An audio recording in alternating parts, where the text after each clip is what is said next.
To understand what's happening in California, you first need to understand what's happened to the American housing market as a whole. For most of the 20th century, the basic premise was simple: work hard, save up, buy a home. It was attainable. Not easy, but attainable. The median American home in 1970 cost roughly 2.5 times the median annual income. By 2024, that number had climbed to over 5.5 times, more than double. And in California, it's closer to 11. According to the National Association of Realtors, home affordability in 2023 hit its lowest point in over 40 years, a record that goes back to the interest rate crisis of the early 1980s.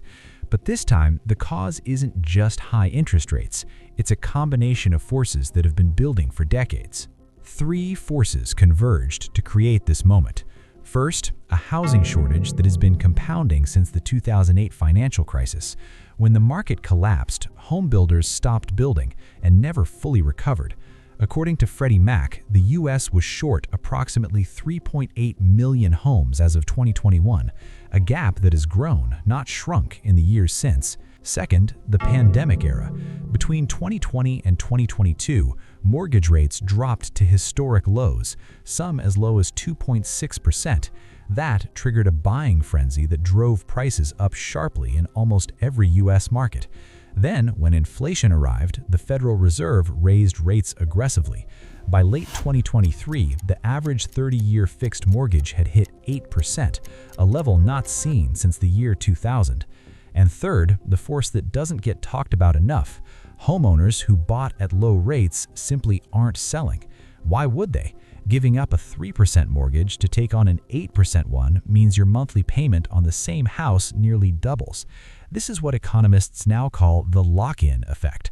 It is frozen inventory across the country. Now take all of that and apply it to California, the most expensive housing market in the continental United States, and you begin to understand why analysts and economists are no longer speaking in cautious language. They're saying what was once unsayable, that for a growing segment of the working population in this state, the traditional path to homeownership is effectively closed, and the only reliable in is through someone else's death. In 2024, the Wall Street Journal published a detailed examination of California's inheritance dynamic. The finding was stark. In many parts of the state, the wealthiest and most desirable markets are now primarily accessible to people who receive homes through family inheritance. This isn't a fringe observation. It reflects a structural reality. Consider the numbers. As of early 2024, the median home price in California hovered around $800,000, according to the California Association of Realtors, with coastal markets in the San Francisco Bay Area and Los Angeles routinely exceeding $1.2 to $1.5 million. With a conventional 20% down payment, a buyer would need $160,000 to $300,000 in cash before financing a single dollar. The median household income in California, according to U.S. Census data for 2023, was approximately $85,300. For a household earning that amount, saving a 20% down payment on an $800,000 home, assuming no change in prices, would take roughly 19 years of saving 10% of gross income every single year, without touching that money for anything else. No job loss, no medical emergency, no inflation, no car repair. For most working people, that timeline doesn't exist. But for someone who inherits a home outright or inherits enough equity to make a substantial down payment, the door opens immediately. There is a California-specific factor that has quietly made this situation dramatically worse over time. It's called Proposition 13. Passed by California voters in 1978, Proposition 13 caps property tax increases at 2% per year, regardless of how much a property's value rises. For a homeowner who bought in 1990, this is enormously beneficial. Their property taxes are a fraction of what a new buyer on the same street would pay. But here's the consequence that rarely gets discussed.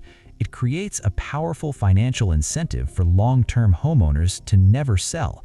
If you bought your home in 1990 for $250,000 and it's now worth $1.5 million, selling means two things. One, you trigger a capital gains event. 2, the person who buys your home now pays property taxes based on the $1.5 million valuation, not your $250,000 baseline. Prior to 2021, Proposition 13's protections could also be passed to children and grandchildren, meaning inherited homes came with low property tax bases locked in across generations. A voter-approved measure, Proposition 19, modified this in 2021 by narrowing the inheritance transfer benefit, but the overall lock-in effect on the market remains substantial. The practical result, properties that could theoretically enter the market, helping relieve the shortage, simply don't. Their owners have every reason to stay. The inventory that renters and first-time buyers desperately need is sitting in a kind of fiscal amber, preserved by a 46-year-old tax structure. So if working income earners can't buy, who is buying? According to data from the National Association of Realtors, the share of first-time home buyers in 2023 fell to 24%, the lowest level on record since NAR began tracking this figure in 1981. Historically, first-time buyers made up roughly 38 to 40% of the market. In California, the breakdown is even more pronounced. The buyers who are closing deals tend to fall into a small number of categories: existing homeowners using equity from a previous property to trade up or relocate, high-income, dual-income households, particularly in the technology sector, investors, both institutional and individual, and yes, people who received money or property through inheritance. The Federal Reserve's Survey of Consumer Finances, most recently conducted in 2022, found that the wealth gap between homeowners and renters in the United States had widened significantly over the prior decade. Homeowners had a median net worth approximately 40 times higher than that of renters. In California, given the appreciation rates of the last 20 years, that gap is almost certainly larger. This means that the housing market is no longer just a shelter system. It has become one of the primary mechanisms by which wealth is passed between generations or withheld from those who didn't start with any. California's problem would be contained if it stayed in California, but it hasn't. For the past several years, a documented outflow of residents has been reshaping real estate markets across the American West and South. When higher-income Californians, particularly remote workers, retirees, and equity-rich sellers, move to states like Nevada, Arizona, Texas, Florida, and Idaho, they arrive with equity. They can pay cash or close to it. And in markets where local incomes are significantly lower, they reset what competitive looks like. Between 2020 and 2023, the Las Vegas metropolitan area saw home prices increase by over 50%, according to the Federal Housing Finance Agency's House Price Index. Phoenix experienced similar acceleration. Boise, Idaho, once cited as an affordable alternative, saw median prices nearly double between 2019 and 2022 before partially correcting. In each of these markets, longtime local residents and younger buyers found themselves priced out of their own communities by capital arriving from elsewhere. The dynamic is different from California's inheritance problem, but the outcome is structurally similar. Access to home ownership in these markets increasingly requires pre-existing wealth, either local or imported. Texas and Florida, often cited as affordable alternatives, have seen their own affordability compress. As of 2024, according to Harvard's Joint Center for Housing Studies, the share of cost-burdened renters, households spending more than 30% of income on rent, the official federal threshold for housing cost burden, had reached record levels nationwide. This is not a California story anymore. It is an American story. Let's look at what this means in practical terms for real people. For renters, particularly those in their 30s and 40s, the math has changed in a fundamental way. According to data from Harvard's Joint Center for Housing Studies, as of 2023, more than 50% of American renters were spending more than 30% of their income on rent, the official federal threshold for housing cost burden. Among lower-income renters, nearly 70% were in this category. Housing cost burden has documented consequences that go beyond budget stress. Research consistently links it to reduced retirement savings, higher medical debt, delayed household formation, and lower educational attainment for children in those households.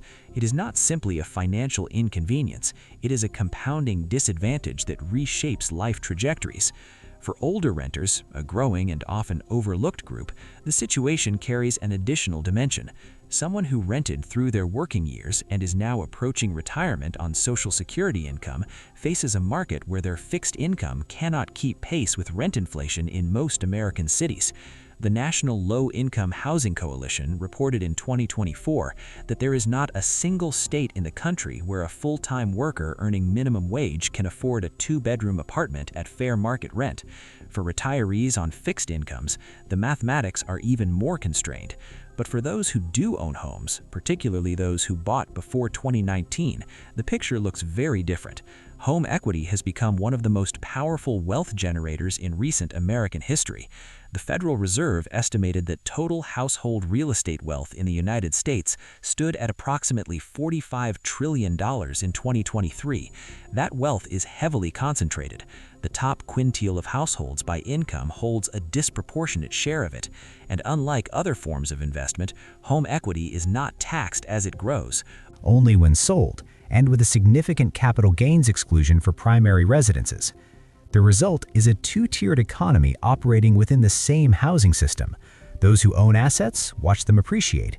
Those who don't, often through no failure of their own, but simply because of when and where they were born or what family they came from, fall further behind in relative wealth terms, even if their incomes hold steady.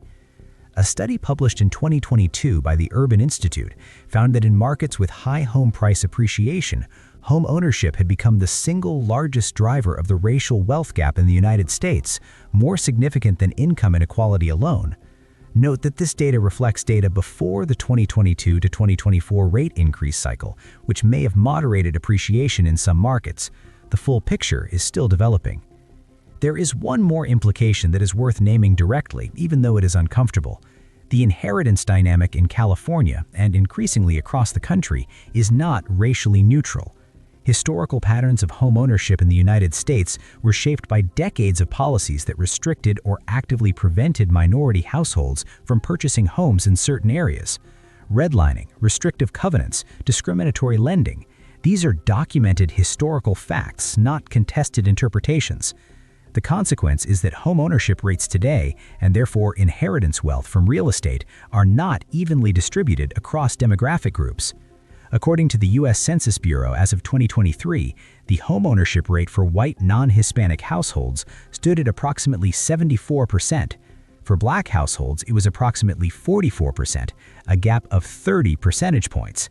When a market shifts so that inheritance becomes the primary pathway to ownership, it doesn't simply disadvantage the poor in general, it structurally advantages the children and grandchildren of those who are already allowed to own, and disadvantages those whose families were historically excluded. This isn't a political statement, it's a mathematical consequence of history meeting present-day market conditions. So what happens next?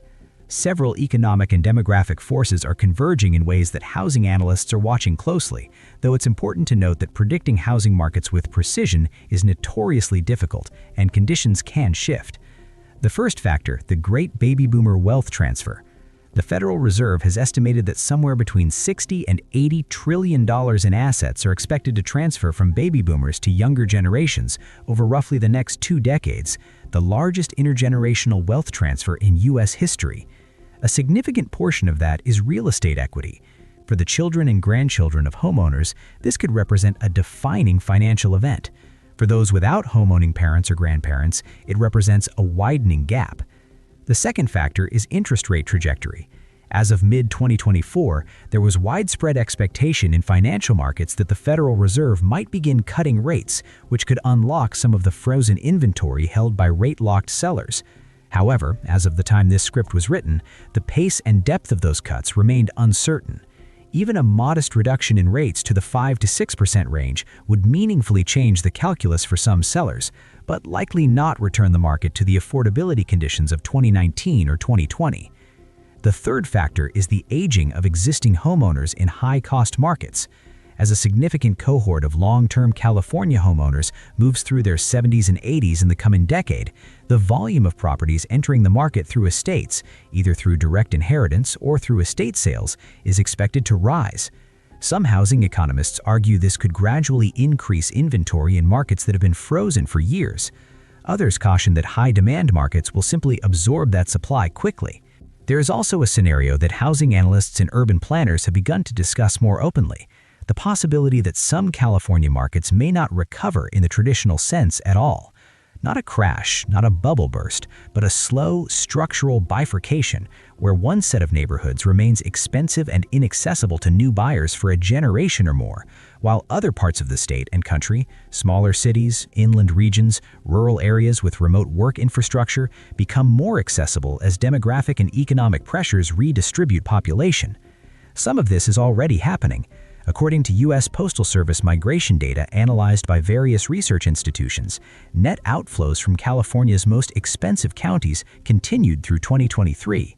Sacramento, Riverside, and the Inland Empire have absorbed some internal migration from coastal cities. Internationally, some analysts have noted rising interest from American retirees in relocating abroad to countries with lower costs of living, though this remains a relatively small trend in absolute numbers. What none of these scenarios changes is the underlying dynamic. Access to housing wealth in America is becoming increasingly determined not by what you earn, but by what or who you come from. In the end, what California's housing crisis reveals is not a failure of any single decision or any single era. It is the accumulated result of many choices made across decades by voters, by legislators, by builders, by buyers, and by a financial system that has come to treat shelter as an investment vehicle first and a human necessity second. The American housing market has always had winners and losers. What's new is the degree to which the game is now being decided before it starts, by inheritance, by timing, by geography, by the family you were born into. For millions of Americans currently renting, currently saving, currently waiting, the most honest thing that can be said is this: the path is narrower than it has been in living memory. That doesn't mean it's gone, but it means the map has changed, and a lot of people are still using the old one. The door isn't locked forever, but right now, in a growing number of American cities, it is very, very hard to open, unless someone hands you a key they've been holding for 30 years. This has been an examination of the American housing market as of 2024 and 2025. Nothing in this video constitutes financial, legal, or real estate advice. Conditions in housing markets change. Check current data from the sources cited for the most up-to-date picture.